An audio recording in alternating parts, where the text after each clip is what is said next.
Oke, selamat pagi anak-anak. Apa kabarnya kalian semua? Baik, Pak. Kabar baik. Oke, ini pertemuan pertama kali kita, yakni, bukan pertama kali ya, ini pertemuan kedua kita, yakni kita membahas tentang pewartaan. Nah, sebelum memulai kegiatan pembelajaran kita, ada baiknya kita berdoa terlebih dahulu. Ini siapa yang tugas doa?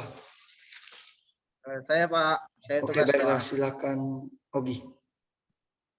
Baiklah, sebelum kita mulai pembelajaran ini, marilah kita berdoa. Dalam nama Bapa dan Putra dan Roh Kudus. Amin. Tuhan, terima kasih atas berkat-Mu. Sekarang kami akan mulai pembelajaran ini. Semoga apa yang kami dapatkan dapat berguna bagi kehidupan kami di dalam masyarakat nanti.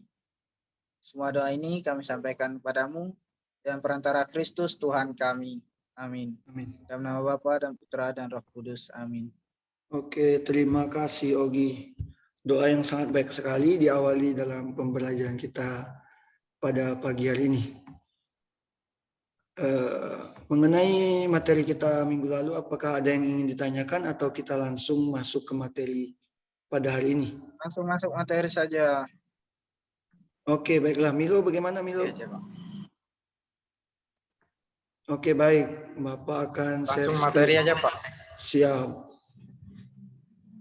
Oke, Bapak akan langsung share screen. Nah, apakah sudah terlihat share screen dari Bapak? Sudah, tapi kurang besar. Kurang besar, oke. Nah, ini sudah terlihat cukup besar. Nah, ini tugas perutusan gereja. Nah, sebelum masuk materi kita, apakah anak-anak di sini sudah pernah melakukan tugas perutusan? Belum. Apa Miss jaga parkir atau Miss Dinar atau ya tugas di sekitar gereja sebelum kita masuk materi pada hari ini? Belum pernah, Pak. Oke, kalau belum Bapak akan jelaskan supaya kalian melakukannya dan supaya kalian sudah melakukannya. Oke, yang pertama, sebelum masuk lebih jauh kita harus mengenal dulu apa sih itu gereja. Nah, materi pembelajaran kali ini masuk pertama-tama kita memahami arti gereja itu sendiri. Nah, seperti tertera di sini yaitu secara umum tugas gereja adalah mewartakan kabar gembira, kabar sukacita ke seluruh penjuru dunia, seluruh umat-umatnya di seluruh dunia. Nah, dalam pewartaan tersebut anak-anak, kita perlu berkat, kita perlu rahmat, kita perlu kekuatan dari Allah itu sendiri.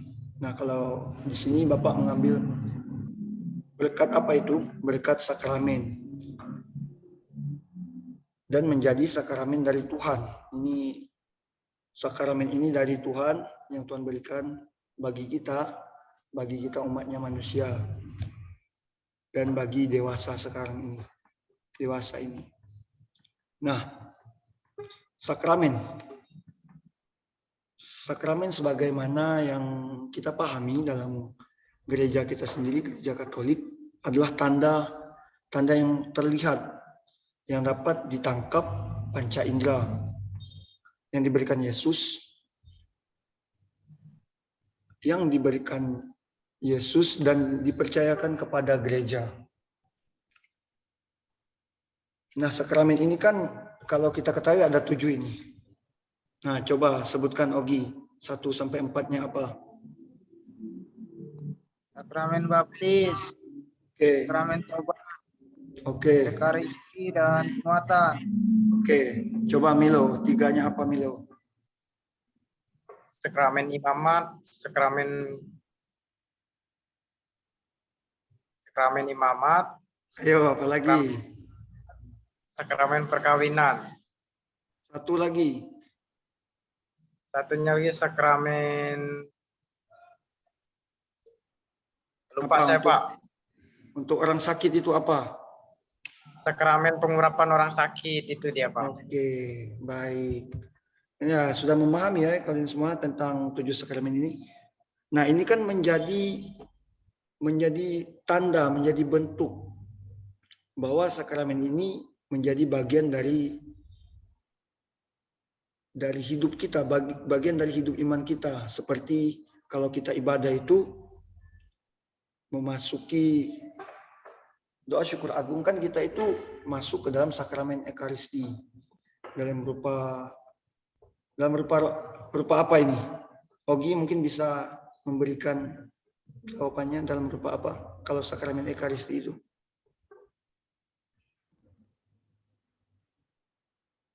Roti dan anggur. Oke, bagus sekali. Seperti yang dilakukan Yesus kepada murid-muridnya. Nah, kita lanjut. Yang membantu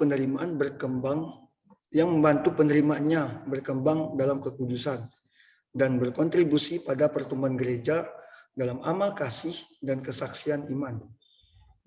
Nah, yang menerima sakramen terikat pada tubuh mistik Kristus, bukan kedagingan manusiawi seperti terdapat di KHK 834 ini. Nah, yang menerima sakramen harus menjadi tanda hadirnya Yesus di dunia.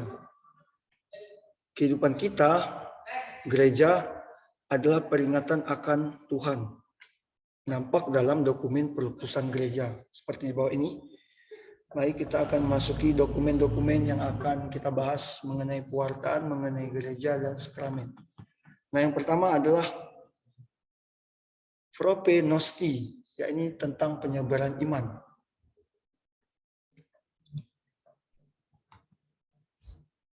Ya, seperti yang tertulis di surat ensiklik Gregorius ke-20. Bukan 20 ini, adalah ke-16, tanggal 18 September 1840. Yang berisi, Gregorius ke-16 adalah Bapak Misi Katolik kontemporer memberikan arahan energetik dalam kelahiran kembali organisasi misioner di gereja, baik awam maupun klerus maupun perempuan. Nah, seperti yang kita ketahui anak-anak, mengenai anggota-anggota gereja, mungkin anak-anak bisa mencatatnya. Nah, anggota gereja itu terdiri dari 3. Seperti yang tertulis di sini, yakni klerus itu sendiri, para klerus, imam, biarawan, biarawati, dan kita kaum awam. Nah, misi tidak boleh terbatas pada keuskupan saja, tetapi meluas ke seluruh dunia.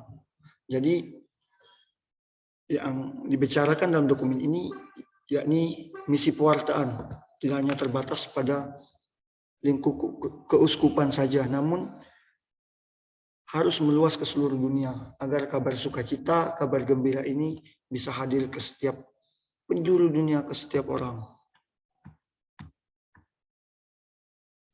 Nah, lalu Gregorius mengajak uskup dan kaum awam terlibat aktif dalam misi gereja. Nah, kita masuk dalam dokumen kedua, Illum Maximum, tentang penyebaran imam di seluruh dunia. Ini diambil dari surat Apostolik Benediktus ke-15.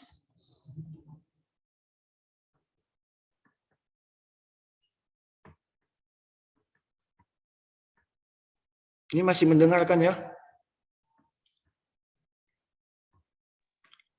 Oke, langsung masuk ke poin pertama, yakni misi Katolik setelah Perang Dunia ke-1. Ditunjukkan pada para uskup dan atasan yang bertanggung jawab atas misi Katolik, menekankan perlunya pelatihan klerus setempat. Tujuan mereka adalah tujuan spiritual tanpa pamrih. persiapan yang tepat dan keterampilan bahasa untuk pekerjaan dalam budaya asing.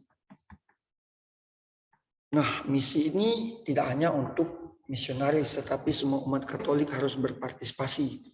Seperti yang saya jelaskan tadi, anggota gereja kan terdiri dari kita, kaum awam. Dan sudah seharusnya kita ikut mewartakan, ikut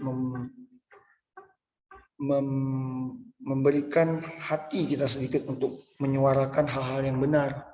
Seperti apa yang diajarkan Yesus kepada para murid dan kepada pengikutnya. Nah, masuk dalam dokumen berikutnya, yakni mengenai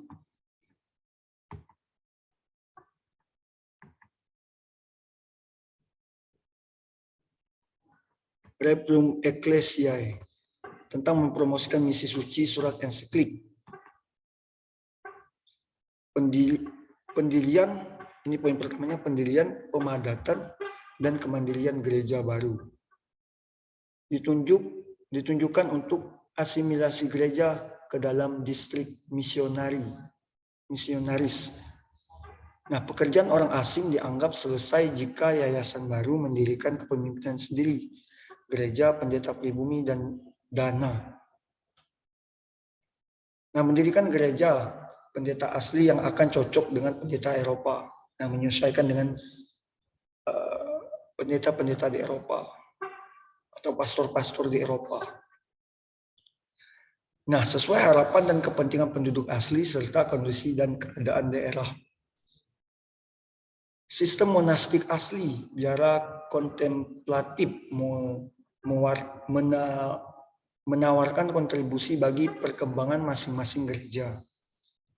Nah, dokumen selanjutnya Ecclesiam Suam, atau artinya dalam gereja.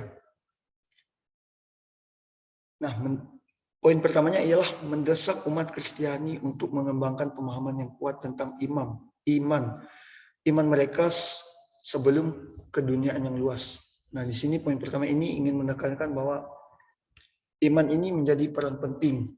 Iman ini menjadi poin utama sebelum kita masuk ke dunia yang luas, sebelum kita masuk ke dunia luar.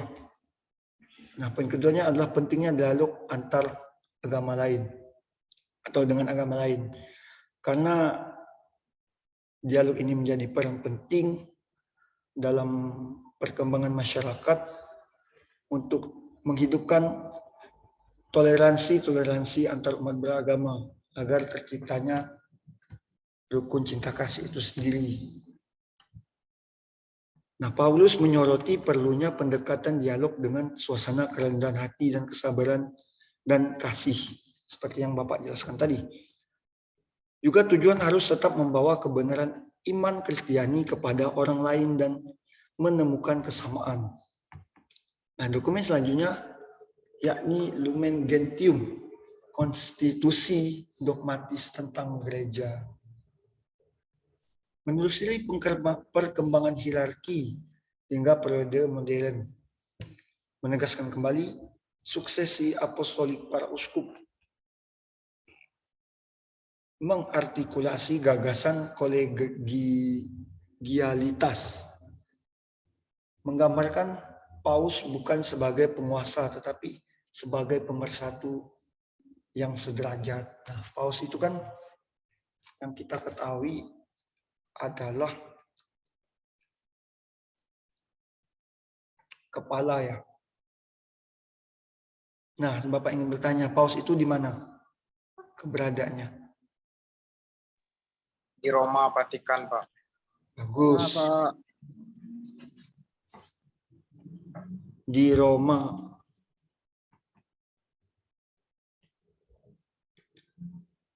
Menggambarkan Paus, ini tadi. Seluruh umat Allah merupakan gereja struktural. Jadi ini secara struktur. Kaum awam sebagai peserta penuh dengan para klerus dan religius. Nah, dokumen yang selanjutnya yaitu Nostra Aetate, deklarasi tentang hubungan gereja dengan non-Kristiani. Nah, di sini dibahas tentang gereja itu sendiri tidak bergerak sendiri, tidak egois, tidak memandang dirinya satu sendiri, tetapi dengan adanya dokumen Nostra Aetate ingin mendeklarasikan tentang hubungan gereja dengan agama non-Kristiani. Ajakan untuk mengakui nilai agama-agama non-Kristiani dan persatuan para pemeluk agama yang berbeda. Jadi kita sebagai orang Kristiani diajak untuk mengakui nilai-nilai agama di luar agama kita, agar terciptanya persatuan meskipun kita berbeda. Tapi kan di setiap agama diajarkan cinta kasih. Memuji upaya agama non-Kristiani atas upaya membebaskan jiwa manusia dari kegelisahan dunia temporer. Gereja tidak menolak apapun yang benar dari agama non-Kristiani. Nah, gereja itu selalu mendukung. Karena gereja ini kan menjadi dasar, menjadi tempat kita seperti yang diajarkan oleh Tuhan Yesus, yaitu cinta kasih. Meskipun dengan agama lain. Jadi gereja itu tidak menolak. Secara eksplisit menolak anggapan orang Yahudi adalah bangsa terkutuk dan mengutuk semua tindakan antisemitisme. Menolak diskriminasi atas dasar agama, ras, warna kulit, atau kondisi hidup. Jadi dokumen ini ingin menekankan bahwa diskriminasi yang berdasarkan negara atau berkedok berdasarkan agama atau berkedok agama itu sangat ditekankan di sini, menjadi tanda petik. Menghormati martabat dan hak asasi manusia. Jadi pada dasarnya jika tidak terjadi diskriminasi antar umat agama, ras, tidak terjadi penolakan antar agama satu sama lain, jadi terciptanya martabat dan hak asasi manusia itu tercipta. Nah, dokumen selanjutnya mengenai Evangelii Nuntiandi atau penginjilan di dunia modern, dunia sekarang ini, penginjilan di dunia sekarang. Nah, gereja memperkaya dan memperdalam pemahaman tentang evangelisasi, mewartakan pesan Injil dalam konteks situasi masyarakat dan dunia saat ini. Jadi dalam pewartaan Injil ini, kita tidak serta-merta kita itu masih dalam liput dunia yang lalu atau dalam liput perjanjian. Memang kita berdasarkan, maksudnya tidak berdasarkan dengan kitab perjanjian lama atau perjanjian baru, kitab perjanjian lama ya. Tapi kita tetap berdasar ke situ, kita tidak meninggalkannya. Tapi dalam konteks situasi masyarakat di dunia sekarang ini, kita harus tetap menjaga eksistensi kita dalam pewartaan, mengikuti perkembangan zaman. Nah, seruan untuk pembaharuan diperluas tidak hanya para pelayanan terbaptis, tetapi semua orang yang percaya dalam bentuk masyarakat manusia. Nah, ini tentang materi kita, tugas perutusan gereja. Mengulang kembali bahwa gereja itu mewartakan kabar gembira, kabar sukacita ke seluruh dunia. Nah, di sini mungkin ada yang ingin bertanya, Milo, Ogi, atau bagaimana? Ayo bertanya. Saya ingin bertanya. Oke, silakan Milo. Misi kan tidak hanya untuk misionaris, tetapi semua umat Katolik harus berpartisipasi. Nah, maksudnya ini berpartisipasi dalam bentuk apa, Pak? Oke, baik. Mungkin ada pertanyaan lain atau langsung Bapak jawab saja?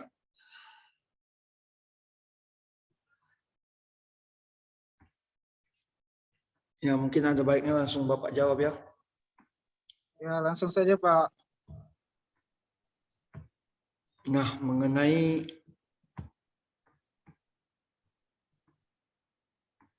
misionaris, mengenai misi ya. Misi kan tidak hanya untuk misionaris tadi yang katakan Milo, tapi semua umat Katolik itu berpartisipasi. Nah, dalam bentuk apa? Nah, contohnya seperti ini Milo. Yang sering kalian jumpai saja ya, contohnya seperti pendampingan sekolah minggu,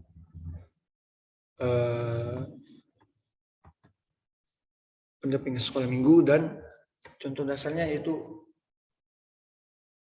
bapak sebagai guru itu kan menjadi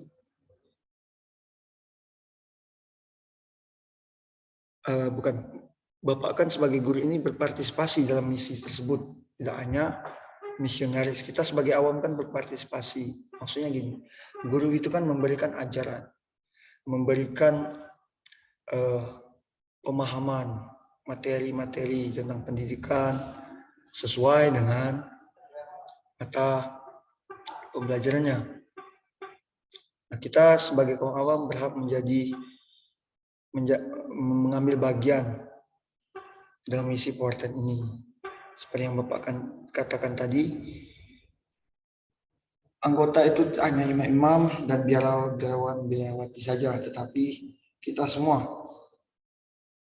Jadi pada intinya kita semua itu berpartisipasi sebagai bapak, sebagai guru, berpartisipasi dalam pengajaran. Kalian sebagai murid berpartisipasi sebagai apa? Dalam masyarakat atau dalam keluarga, kita tetap berpartisipasi. Kalau di masyarakat kita bisa ikut kerja bakti atau mengingatkan, contoh kecilnya kita mengingatkan teman kita untuk ibadah, misalnya dia sering lupa kan, teman kalian yang sering lupa itu, mungkin dari kalian juga sering lupa-lupa misa. Oke, jadi apakah paham Milo mengenai misio? Tidak hanya misionaris saja yang melakukan misi, tetapi kita semua berpartisipasi dalam misi tersebut. Oke Pak, terima kasih, bisa dipahami Pak. Oke, apakah ada pertanyaan lain Milo atau Ogi? Saya bertanya Pak. Oke, silakan. Di situ kan ada dikatakan tentang gereja. Saya pengen tahu Pak, apa itu gereja itu, bagaimana sih gereja itu? Oke, terima kasih, pertanyaan yang sangat bagus. Gereja, apa itu gereja?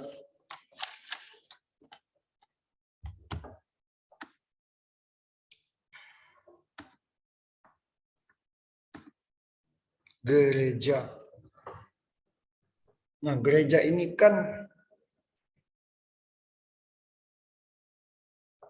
menjadi tempat kita ibadah, menjadi tempat kita untuk berkomunikasi atau berbicara dengan Tuhan. Nah, gereja itu kalau secara singkatnya Bapak jelaskan adalah persekutuan umat Allah, karena di mana itu terdapat 2 atau 3 orang yang berkumpul. Dan itu bisa disebut gereja. Dan Bapak ada mengutip juga dalam Injil Matius bab 18 ayat 17 yang mengatakan gereja diartikan sebagai sejumlah orang yang hidup dan bertemu di suatu tempat serta memandang diri mereka sebagai Israel sejati karena disatukan oleh Yesus Sang Mesias. Nah, itu mengenai gereja. Kalau arti profannya kan kalau kita tahu yaitu perkumpulan, paguyuban yang berkaitan dengan kehidupan sosio mengenai Allah itu sendiri. Jemaat yang menjawab panggilan Allah dan kepada mereka Allah mengikat perjanjiannya. Nah, kalau dari kitab suci perjanjian baru kan bisa diartikan juga gereja itu kalau secara sempitnya tempat pertemuan jemaat, perkumpulan-perkumpulan organisasi. Kelompok yang percaya kepada Kristus yang berawal dari saat sesudah salib dan kebangkitan Yesus yang hidup sehati dan sejiwa menjadi saksi kebangkitan. Jadi itu secara singkatnya, gereja itu sebagai persekutuan untuk tempat kita beribadah, pertemuan para jemaat untuk memuliakan nama Tuhan. Itu Ogi. Apakah ada pertanyaan lain? Ayo. Saya lagi Oke, Pak mau silakan. bertanya. Nah, Bapak tadi kan ada menjelaskan tentang perutusan. Nah, saya hanya ingin bertanya, Pak, tantangan-tantangan apa sih yang harus dihadapi dalam perutusan itu, Pak? Tantangan Oke. yang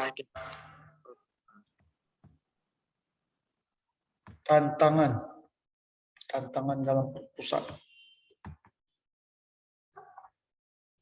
Kalau sekarang ini kan, contoh sekarang saja, sekarang ini kan kita, kalau dilihat itu anak muda, orang tua, semua usia itu terpengaruh oleh gadget. Nah, ini menjadi salah satu tantangan juga, pengaruh gadget. Nah, bagi Bapak sendiri sebagai guru, Bapak selalu menyempatkan waktu untuk mempersiapkan materi, membaca materi lagi, untuk persiapan pertemuan berikutnya, untuk persiapan materi berikutnya. Tetapi ada kalanya pengaruh gadget ini kan memakan waktu ya, jadi kita tuh lupa waktu, sehingga dalam tugas perutusan, saya sebagai seorang guru itu, akibatnya seringkali kurangnya bahan ajaran, karena kurang waktunya tersebut. Ada juga kadang-kala kurangnya persiapan. Jadi kita sebagai orang-orang yang diutus Allah, kita ini, kita sendiri, karena kita sebagai kaum awam itu termasuk dalam anggota gereja, kita harusnya bisa menguasai diri. Pada intinya kita harus bisa menjaga, menguasai diri kita dari, ini kan hal-hal yang bersifat duniawi ya, untuk kepuasan gitu, kepuasan diri sendiri. Pengaruh gadget ini sangat besar, seperti tidak hanya para anak-anak yang bermain game, tetapi orang tua juga. Ada yang kadang bermain Facebook sekarang, ibu-ibu, bapak-bapak, sampai lupa waktu dengan anaknya. Dalam keluarga juga kan, itu sebagai perutusan. Perutusan sebagai ibu rumah tangga itu apa tugasnya, sebagai kepala keluarga itu apa tugasnya. Jadi itu perutusan ini bisa secara luas pengertiannya. Jadi tantangan itu selalu hadir, tetapi bagaimana kita menyikapinya, bagaimana kita menghadapinya. Itu Milo, terima kasih pertanyaannya. Ini sangat bagus sekali. Kalian semakin ingin berani bertanya. Dan ini mungkin Bapak ingin menanyakan lagi. Mungkin ini menjadi pertanyaan terakhir bagi pertemuan kita pada pagi ini. Dan mungkin Milo kan sudah 2 kali, mungkin Ogi ini bisa bertanya. Saya ingin bertanya, Pak. Oke, silakan. Tadi kan dikatakan tentang dialog antar agama dengan agama lain. Nah, apa sih pentingnya berdialog dengan agama lain itu? Oke, ini sangat bagus sekali. Berdialog dengan agama lain, apa pentingnya? Nah, kita ini kan hidup tidak hanya sebatang kara. Kita hidup itu, apalagi sudah terjun ke dunia masyarakat, nanti anak-anak sudah terjun ke dunia masyarakat, tentu pentingnya relasi. Nah, apa pentingnya berdialog dengan agama lain? Salah satunya relasi. Kita mempunyai relasi banyak, dan dari relasi itu kalau kita sudah berdialog, timbulnya toleransi, saling menghormati, saling memahami satu sama lain, dan terciptanya cinta kasih itu sendiri. Ini menjadi poin penting, karena kalau di negara kita ini kan, kita ini majemuk. Kita seperti yang kita ketahui, agama yang diakui itu 6 agama. Dan dalam setiap 6 agama itu mempunyai butir-butirnya masing-masing. Tetapi harus diingat, anak-anak, harus diingat satu. Setiap agama pasti mengajarkan cinta kasih. Jadi itulah pentingnya, bagaimana kita menghadirkan cinta kasih itu tidak hanya dalam lingkup ras atau agama kita. Tetapi lebih baik lagi cinta kasih itu hadir dalam setiap perbedaan itu. Dalam dialog antar agama itu. Bagaimana kita menghadirkannya? Ya, kita berrelasi. Nah, terciptanya toleransi sendiri itu kita menjadi lebih terbuka kepada orang. Kita bisa memahami sudut pandang orang masing-masing.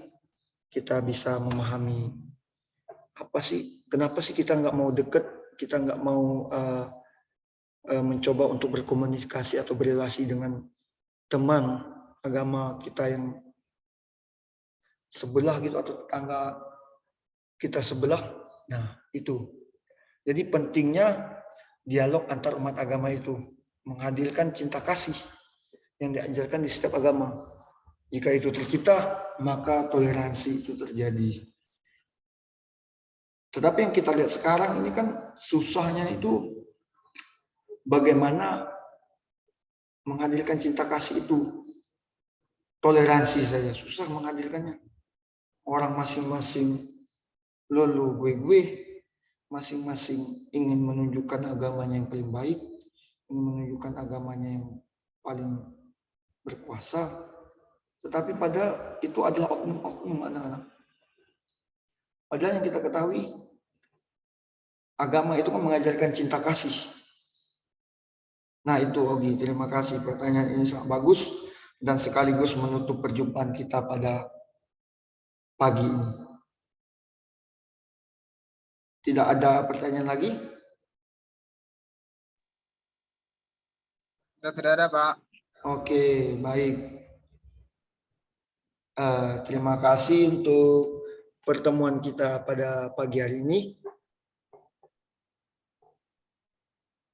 Oke, siapa yang memimpin doa? Tadi siapa yang memimpin doa tadi? Halo, Pak. Mungkin doa. Nah, penutup Milo ya? Ya. Oke, silakan Milo.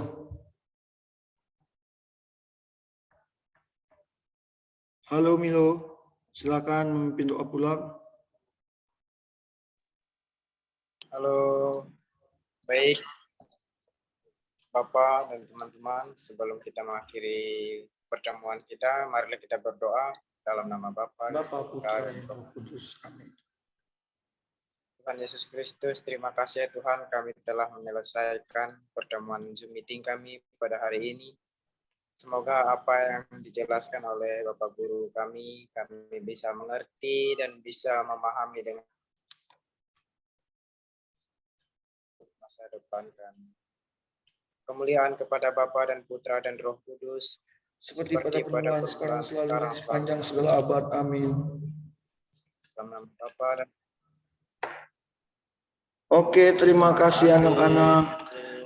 Terima kasih semuanya. Terima kasih, Pak. Telah mengikuti pembelajaran dengan baik dan sesuai dengan yang saya harapkan. On cam semuanya, bertanya semuanya, aktif semuanya. Terima kasih. Kita akhiri kelas kita pada hari ini.